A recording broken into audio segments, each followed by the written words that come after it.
o nosso Senhor. Meus queridos irmãos, é um privilégio grandioso, nosso privilégio, o privilégio de fazer a obra de Deus, o privilégio de acreditar nas Escrituras, o privilégio de buscar a orientação divina, o privilégio de comunicar a palavra de Deus. Homens santos, sábios, profetas, sacerdotes e reis tiveram estes privilégios no passado, e era uma mensagem limitada àqueles homens previamente eleitos, escolhidos por Deus e habilitados para isto, e, portanto, havia naqueles homens o reconhecimento de uma capacidade, de uma grandeza como os ungidos do Senhor. E Deus, na sua infinita bondade, abençoou aqueles homens, alguns homens simples, homens do campo, agricultores, boiadeiros, criadores de animais, alguns homens do exército, alguns homens do comércio, alguns homens do mar, homens pescadores. O Senhor Deus abençoou e guardou muitos daqueles homens durante muito tempo, e através deles pôde expressar a sua vontade. O tempo passa e o Senhor enviou Jesus Cristo. E através de Jesus Cristo, nós, hoje, no meu caso, sem nada daqueles homens, nem tem o preparo, nem o reconhecimento do público, e ainda podemos fazer o trabalho de Deus. Louvo ao Senhor pela sua misericórdia e bondade. Agradeço ao meu Deus pelos meus irmãos que têm, de alguma forma, prestigiado e ajudado a gente, tanto com ajudas para a manutenção do trabalho, quanto com oração e divulgação do que fazemos. Portanto, meus amados, é um privilégio. E agora nós vamos ler a palavra santa, segundo o livro de Samuel, capítulo 6, versículos de 1 a 11. E aprender o porquê que o nosso tema é dizer não à suficiência humana. Segundo Samuel 6 e 1. E tornou Davi a juntar todos os escolhidos de Israel em número de 30.000. E levantou-se Davi e partiu com todo o povo que tinha consigo para Baulim de Judá, para levarem dali para cima a arca de Deus, sobre a qual se invoca o nome do Senhor dos Exércitos, que se assenta entre os querubins. E puseram a arca de Deus em um carro novo, e o levaram da casa de Abinadab, que está em Gibeá, e Uzá e Aiô, filhos de Abinadab, guiavam o carro novo. E, levando da casa de Abinadab, que está em Gibeá, com a arca de Deus, Aiô ia adiante da arca. E Davi e toda a casa de Israel festejavam perante o Senhor, com toda sorte de instrumentos, de pau de faia, como também com harpas, com saltérios, com tamborins, e com pandeiros, e com símbolos. E chegando à eira de Nacon, estendeu-os a mão à arca de Deus, e pegou nela, porque os bois a deixavam pender. Então, a ira do Senhor se acendeu contra Uzá, e Deus o feriu ali por esta imprudência, e morreu ali, junto à arca de Deus. E Davi se contristou, porque o Senhor abriu rotura em Uzá, e chamou aquele lugar Perez-Uzá, até o dia de hoje. E temeu Davi ao Senhor naquele dia e disse: como virá a mim a arca do Senhor? E não quis Davi retirar para junto de si a arca do Senhor para a cidade de Davi. Mas Davi a fez levar à casa de Obed-edom, o giteu. E ficou a arca do Senhor em casa de Obed-edom, o giteu, 3 meses. E o Senhor abençoou a Obed-edom e a toda a sua casa. Bendito Deus, Pai santo e querido, Senhor da glória, obrigado pela leitura em tua santa palavra. Obrigado, meu Senhor, pela tua arca nos nossos corações, a tua palavra santa. Obrigado, meu Senhor, pelo teu grande amor. Obrigado, meu Senhor, pela tua bondade. Obrigado, meu Senhor, pela grandeza da revelação de Jesus Cristo. Querido Pai, Senhor da glória, ouve a nossa oração. Nós oramos, nós agradecemos no santo nome de Jesus. Amém. Meus queridos irmãos, nosso tema é para fazer pensar. O nosso tema é para fazer pensar, é para levar a gente a refletir um pouco sobre esta nossa leitura e realidade. A arca de Deus, o símbolo da presença de Deus, ela continha as pedras da lei, as tábuas da lei, escrita por Deus, entregues a Moisés. Ela continha, ainda é possível, nós não sabemos, ela teve dificuldades, mas é provável que ainda estivesse na arca do Senhor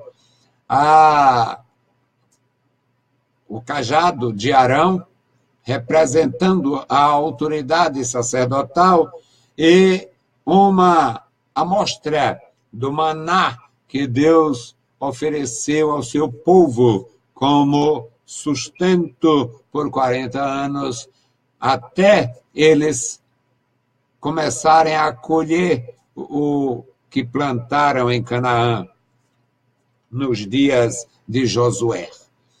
Então, meus amados, a arca de Deus, ela tinha um significado profundo para aqueles antigos adoradores, como a Bíblia Sagrada tem significado para nós.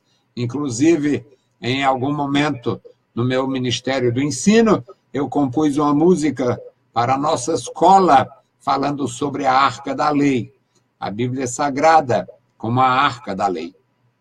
Então, meus amados, nós aprendemos a importância da palavra de Deus.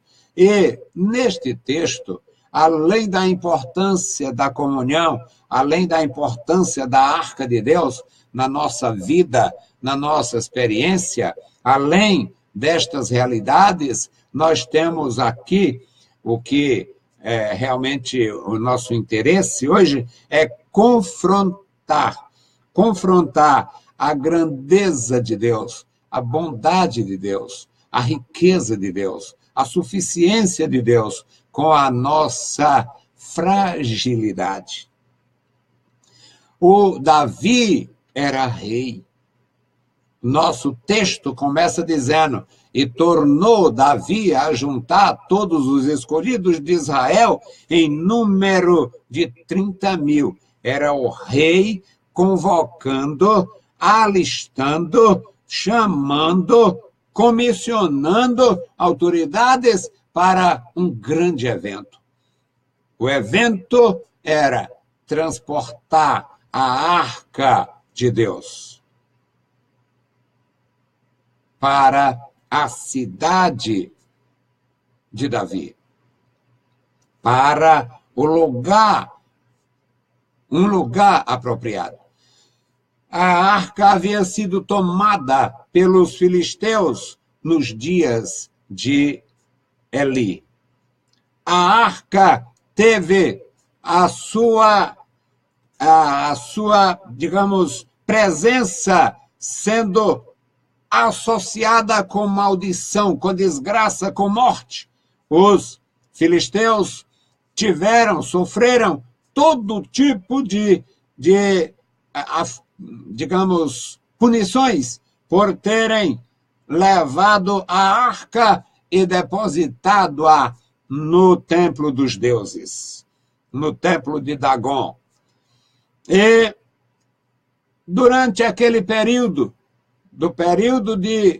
do final do juizado de Eli, o período de Samuel, o período que é simultâneo do rei Saul, e agora já no reinado de Davi, ainda não havia a estabilidade nacional e a arca, portanto, estava ainda digamos, peregrinando, em peregrinação forçosa. E Davi toma a resolução, ele resolve levar a arca para a cidade conquistada por ele, pelo seu exército, a cidade dos Jebuseus, que é Jerusalém. Anterior nome era Salém, depois Fortaleza de Jebus, cidade de Jebuseus. E depois Davi conquista e ela passa a ser conhecida como a cidade do grande rei. Então, meus amados, ele levantou-se, partiu com todo o povo que tinha consigo para Baulim de Judá, uma área, uma região na tribo de Judá. E a intenção era levar a arca de Deus para cima, para invocar o nome do Senhor, para cultuar o Senhor, tendo o símbolo maior da presença de Deus, a arca, com a lei de Moisés, com o cajado de Arão, com o alimento do povo, o maná, e com toda aquela reverência que os hebreus, salvos do Egito, experimentados no deserto, introduzidos na nova terra, tudo aquilo que eles podiam demonstrar em relação àquele símbolo da fé. E eles levavam a arca. O versículo 3 nos diz que puseram a arca em um carro novo. Certamente um belo carro. Certamente feito com muito critério. Olha, faça com todo o acabamento, faça da melhor forma possível, porque nós vamos conduzir nele a arca do Senhor. E certamente ele vai entrar para a história, quem sabe fica entre os utensílios usados pelos sacerdotes e algo especial. Era um carro encomendado pelo rei para transportar a arca de Deus. Era coisa muito importante, com certeza. Eu não tenho dúvida que era algo com excelente, fino acabamento. E eles levaram a arca, colocaram em cima do carro novo, e Deus calado. Levaram da casa do Abinadab, que está em Gibeá, e 2 filhos de Abinadab, portanto, 2 irmãos daquele que havia sido escolhido, o Eleazar. Este Abinadab, nós podemos reputá-lo como homem feliz, um homem que tinha a sua casa consagrada, dedicada a Deus. O Eleazar tinha sido escolhido para cuidar da arca durante um período. E agora, os 2 irmãos do Eleazar estão responsabilizados por levar a arca sobre um carro novo, um puxando o carro, ajeitando o carro, e o outro com todo cuidado com a arca. Mas parece, meus amados irmãos, que Deus queria dar uma lição para aquele povo, mesmo havendo dedicação, boa vontade, interesse, prontidão da parte de muitos, incluindo o rei. Puseram a arca de Deus em um carro novo e a levaram da casa de Abinadab. O versículo 4 diz que levando-a lá da casa de Abinadab, que está em Gibeá, com a arca de Deus, Aiô, o filho, ia adiante da arca, portanto, guiando o carro, guiando o boi, ou os bois. E agora, Davi vai seguindo. Versículo 5, Davi e toda a casa de Israel. Davi e todas as autoridades do reino. Davi e todos os seus conselheiros. Davi e todos os seus homens de confiança. Eles iam festejando perante o Senhor com toda a sorte de instrumento específico, especial, feito de faia, uma madeira extraordinariamente reconhecida como madeira apropriada para instrumentos. E eles ainda tinham harpas, saltérios, tamborins, pandeiros e símbolos. Era uma comemoração, uma celebração sonora, uma celebração barulhenta neste aspecto. Instrumentos variados e eles ao ar livre, portanto, com toda liberdade para utilizá-los em alto e bom som. Agora, meus amados, chegaram no lugar que havia, digamos, uma dificuldade no trajeto. Versículo de número 6 nos diz: e chegando à eira de Nacon, era um lugar, um terreno irregular. O Uzá que ia atrás, ele estendeu a mão para proteger a arca de Deus. Suficiência humana. Eu não posso proteger Deus. Você não pode proteger Deus. O que nós podemos é ter zelo pela sua igreja, zelo pela sua palavra, zelo pelo seu povo. Mas a má interpretação fez com que eles quisessem proteger Deus, garantir a seguridade da arca de Deus. E ele estendeu a mão para segurar a arca. O terreno era irregular e os bois tropeçavam. Ele estendeu a mão e ele morreu ali. Ele foi fulminado ali. O versículo de número 8, meus amados, aliás, o versículo 7 diz, a ira, descrevendo o que aconteceu, a ira do Senhor se acendeu contra Uzá, e Deus o feriu ali por esta imprudência. É imprudente querer ser mais do que o que se é. É imprudente não conhecer aquilo que lida, com que se lida. É imprudência querer estar além do lugar que Deus determinou. É imprudência se projetar de uma forma forçosa. E, por causa dessa imprudência, ele morreu junto à arca. Alguém com falta de entendimento e humildade poderia dizer, é injustiça. Ele estava fazendo o bem. Num certo sentido, parece haver razão. Parece haver razão, mas a suficiência do homem, a autossuficiência, ela sempre fará mal. Eu não posso ser suficiente. Você não será nunca suficiente. Nós precisamos estar na dependência de Deus.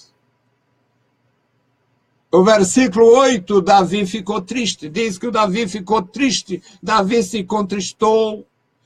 Porque o Senhor abriu ruptura em Uzá. Aqui não sabemos, não interpretamos esse texto.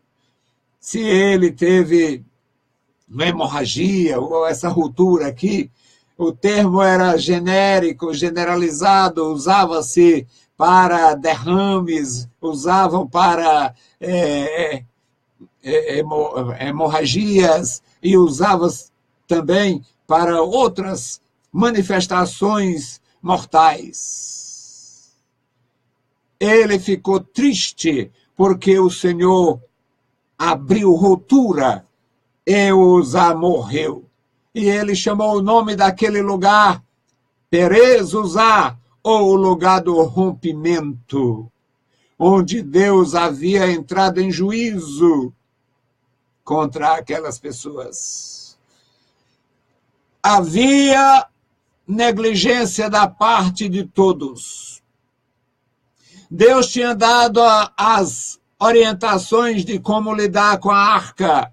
Quem deveria conduzir a arca eram os sacerdotes e não os bois. A arca foi entregue para o benefício do homem, não dos animais. A arca, todo o seu conteúdo se voltava para os homens e não para os bichos. O propósito de Deus era que o homem tivesse comunhão com ele através daquele símbolo grandioso, santo, maravilhoso. Então, meus queridos, o Davi, triste, ele temeu, ficou temeroso, e certamente alguém deu a sugestão: leve a arca, senhor rei, coloque a arca lá no lugar que o Senhor determinou. E o Davi, não. Versículo 9.